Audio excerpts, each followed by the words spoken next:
징역 20년이 확정된다면 50대의 나이로 가해자와 사회에서 다시 마주칠 수 있다. 선고가 난 직후 피해자가 가장 먼저 떠올린 생각입니다. 그 20년이라는 형 자체가 사실 피해를 당한 당사자로서는 길게 느껴지지 않고 숨이 조여오고 괜히 뭔가 미수에 그친 거 아닌가. 차라리 조금 더 결과가 엄중했어야 이 사람을 가둘 수 있었을 텐데.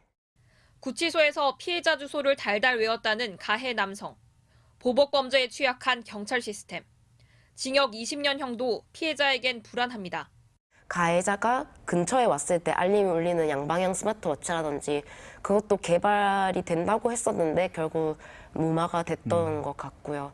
그래서 결국은 지금 피해자가 가해자에게 어떤 범죄를 예방할 수 있는 방법이 없다 보니까. 수사와 재판 과정도 피해자 편이 아니었습니다.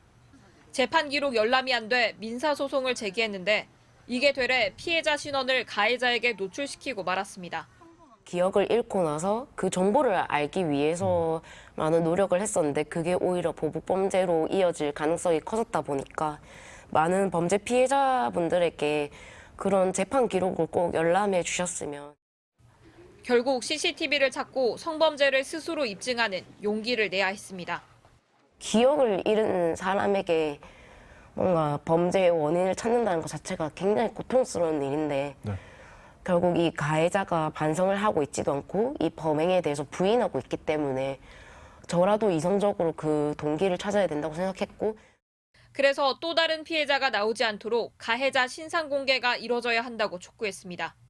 숨어야 하고 부끄러워해야 될 사람은 가해자고 전혀 피해자에게는 원인이 없다. 이거를 강력하게 전달하고 싶었기 때문에 여태까지 왔고 그게 많은 분들에게 전달이 됐으면 좋겠습니다. MBC 뉴스 김윤아입니다.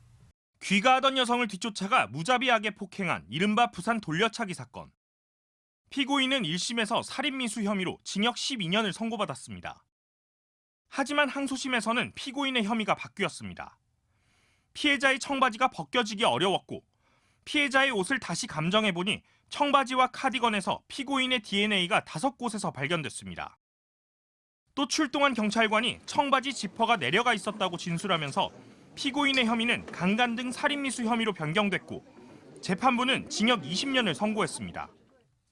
피해자를 오로지 자신의 성욕을 해소하기 위한 도구와 수단으로 취급했으며 피해자를 성폭행하려는 수단 또는 목적으로 폭행을 가했고 살인의 고의가 있어 강간 등 살인미수죄가 성립한다고 판단했습니다.